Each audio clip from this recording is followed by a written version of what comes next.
29 avril, 2 Chroniques, chapitre 1er, chapitre 2, chapitre 3. Salomon, fils de David, s'affermit dans son règne. L'Éternel, son Dieu, fut avec lui et l'éleva à un haut degré. Salomon donna des ordres à tout Israël, aux chefs de milliers et de centaines, aux juges, aux princes de tout Israël, aux chefs des maisons paternelles. Et Salomon se rendit avec toute l'assemblée au lieu qui était à Gabaron. Là se trouvait la tente d'assignation de Dieu, faite dans le désert par Moïse, serviteur de l'Éternel, mais l'arche de Dieu avait été transportée par David de Kirjat-Jearim à la place qu'il lui avait préparée, car il avait dressé pour elle une tente à Jérusalem. Là se trouvait aussi, devant le tabernacle de l'Éternel, l'autel d'airain qu'avait fait Betsaléel, fils d'Uri, fils de Hur. Salomon et l'assemblée cherchèrent l'Éternel. Et ce fut là, sur l'autel d'airain qui était devant la tente d'assignation, que Salomon offrit à l'Éternel 1000 holocaustes. Pendant la nuit, Dieu apparut à Salomon et lui dit, « Demande ce que tu veux que je te donne. » Salomon répondit à Dieu, « Tu as traité David mon père avec une grande bienveillance et tu m'as fait régner à sa place. Maintenant, Éternel Dieu, que ta promesse à David mon père s'accomplisse, puisque tu m'as fait régner sur un peuple nombreux comme la poussière de la terre. Accorde-moi donc de la sagesse et de l'intelligence, afin que je sache me conduire à la tête de ce peuple. Car qui pourrait juger ton peuple, ce peuple si grand? » Dieu dit à Salomon, « Puisque c'est là ce qui est dans ton cœur, puisque tu ne demandes ni des richesses, ni des biens, ni de la gloire, ni la mort de tes ennemis, ni même une longue vie, et que tu demandes pour toi de la sagesse et de l'intelligence afin de juger mon peuple sur lequel je t'ai fait régner. La sagesse et l'intelligence te sont accordées. Je te donnerai en outre des richesses, des biens et de la gloire, comme n'en a jamais eu aucun roi avant toi et comme n'en aura aucun après toi. » Salomon revint à Jérusalem après avoir quitté le haut lieu qui était à Gabaron et la tente d'assignation, et il régna sur Israël. Salomon rassembla des chars et de la cavalerie. Il avait 1400 chars et 12 000 cavaliers, qu'il plaça dans les villes où il tenait ses chars et à Jérusalem près du roi. Le roi rendit l'argent et l'or aussi commun à Jérusalem que les pierres et les cèdres aussi communs que les sycomores qui croissent dans la plaine. C'était de l'Égypte que Salomon tirait ses chevaux. Une caravane de marchands du roi allait les chercher par troupes à un prix fixe. On faisait monter et sortir d'Égypte un char pour 600 cycles d'argent et un cheval pour 150 cycles. Ils en amenaient de même avec eux pour tous les rois des Essiens et pour les rois de Syrie. Chapitre 2. Salomon ordonna que l'on bâtît une maison au nom de l'Éternel et une maison royale pour lui.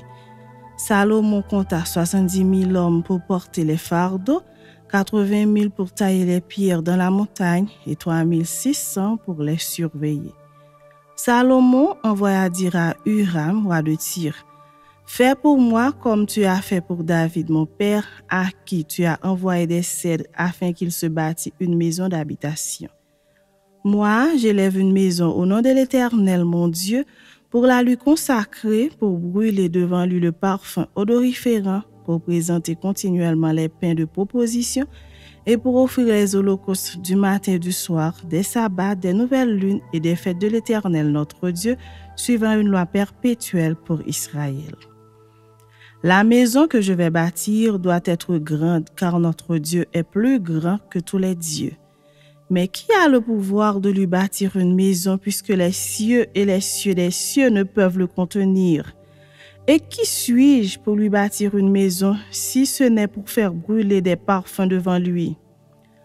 Envoie-moi donc un homme habile pour les ouvrages en or, en argent, en airain et en fer, en étoffe teinte en pourpre, en cramoisi et en bleu, et connaissant la sculpture afin qu'il travaille avec les hommes habiles qui sont auprès de moi en Juda et à Jérusalem et que David mon père a choisi.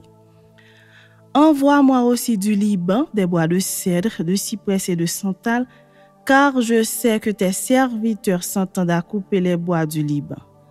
Voici mes serviteurs seront avec les tiens. Que l'on me prépare du bois en abondance, car la maison que je vais bâtir sera grande et magnifique. Je donnerai à tes serviteurs qui couperont, qui abattront les bois, 20 000 corses de froment foulé, 20 000 corses d'orge, 20 000 battes de vin et 20 000 battes d'huile. Huram, roi de Tyr, répondit dans une lettre qu'il envoya à Salomon. C'est parce que l'Éternel aime son peuple qu'il t'a établi roi sur eux. Huram dit encore, béni soit l'Éternel, le Dieu d'Israël, qui a fait les cieux et la terre, de ce qu'il a donné au roi David un fils sage, prudent et intelligent, qui va bâtir une maison à l'Éternel et une maison royale pour lui. Je t'envoie donc un homme habile et intelligent, Huram-Abi, fils d'une femme d'entre les filles de Dan et d'un père tyrien. Il est habile pour les ouvrages en or, en argent, en airain et en fer, en pierre et en bois, en étoffe teinte en pourpre et en bleu, en étoffe de bissu et de carmin, et pour toute espèce de sculpture et d'objets d'art qu'on lui donne à exécuter. Il travaillera avec tes hommes habiles et avec les hommes habiles de mon Seigneur David, ton père. Maintenant que mon Seigneur envoie à ses serviteurs le froment, l'orge, l'huile et le vin dont il a parlé. Et nous couperons des bois du Liban autant que tu en auras besoin.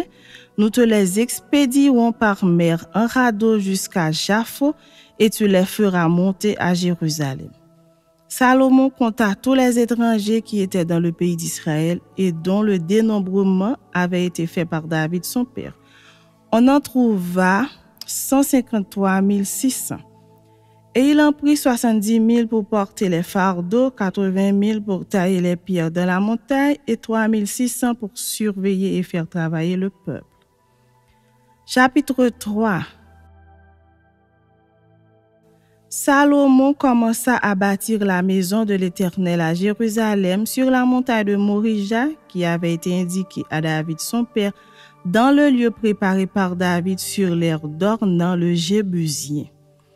Il commença à bâtir le second jour du second mois de la 4e année de son règne. Voici sur quel fondement Salomon bâtit la maison de Dieu.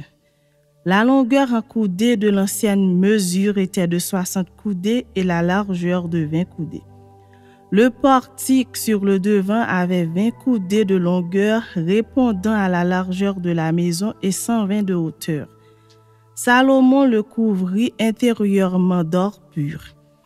Il revêtit de bois de cyprès la grande maison, la couvrit d'or pur et y fit sculpter les palmes et des chaînettes. Il couvrit la maison de pierres précieuses comme ornement et l'or était de l'or de Parvaïm.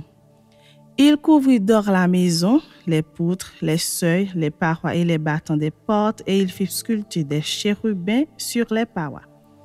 Il fit la maison du lieu très saint. Elle avait 20 coudées de longueur répondant à la largeur de la maison et 20 coudées de largeur. Il la couvrit d'or pur pour une valeur de 600 talents. Et le poids de l'or pour les clous montait à 50 cycles.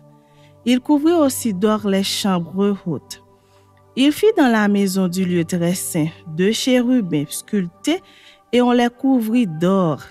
Les ailes des chérubins avaient 20 coudées de longueur. L'aile du premier, longue de 5 coudées, touchait au mur de la maison. Et l'autre aile, longue de 5 coudées, touchait à l'aile du second chérubin. L'aile du second chérubin, longue de 5 coudées, touchait au mur de la maison. Et l'autre aile, longue de 5 coudées, joignait l'aile du premier chérubin. Les ailes de ces chérubins déployés avaient 20 coudées. Ils étaient debout sur leurs pieds, la face tournée vers la maison. Il fit le voile bleu, pourpre et cramoisi et de bissu, et il y représenta des chérubins. Il fit devant la maison 2 colonnes de 35 coudées de hauteur avec un chapiteau de 5 coudées sur leur sommet. Il fit des chaînettes comme celles qui étaient dans le sanctuaire et les plaça sur le sommet des colonnes, et il fit 100 grenades qu'il mit dans les chaînettes.